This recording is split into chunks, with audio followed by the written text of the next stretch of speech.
Atong pagkahibalo na ko, murag wala lang ko na touch pag yun ato ba. Diha na ko nakahilak ka. May ako tao mga pila ka adlaw. So murag na kuan ganin ako nga nalano nakahuman na gyud ako ang anak na kasurvive ulit tawag ni maskin o sa tinuod lang yun, perting yung lisura yun.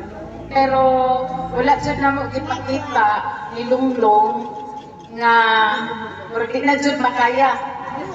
Manawag siya, mag-chat na mama, ni ako ang kuan, layron nun. O sige mo, wag dyan ko nagpakita o kaya na akong ipa-feel kami sa iya nga nagkalisod. Kaya dili ko gusto nga ma-disturb ko niya pag nagtukod niya, maapektuhan siya. So, kaya mangayo siya, magpa-as-if ko nga naa. Yeah. Kanang masin na itong pertinag yung lisura. Yeah. Nagtautang-utang na. Pero, as a parent yun, makita dyan kang pamaagi para ma-solve yun ang problema sa imong anak.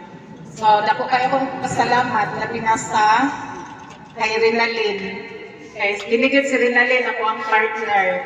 Permente. Kaya kana si Tata sa tinuod lang, magulgulan man na siya.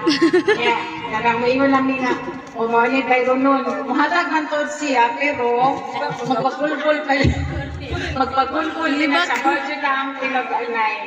Wala nga mo, ako mo counterpart yun ko.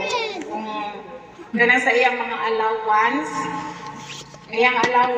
mahatag man si Inday, mong counterpart ko, kaya akong kuan na dili gyud maigo kung katura nga amount. Na mahita jud kong pamaagi.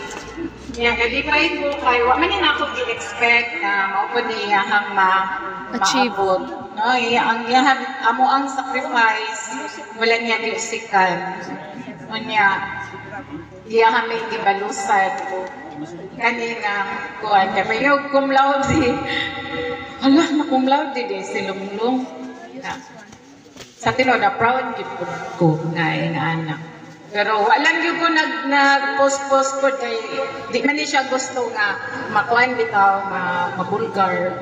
Pero what jud dili gyud maugnan no kay naamay kani sabihin mo no mamay nag-share so na may vlogger na kung loud siya.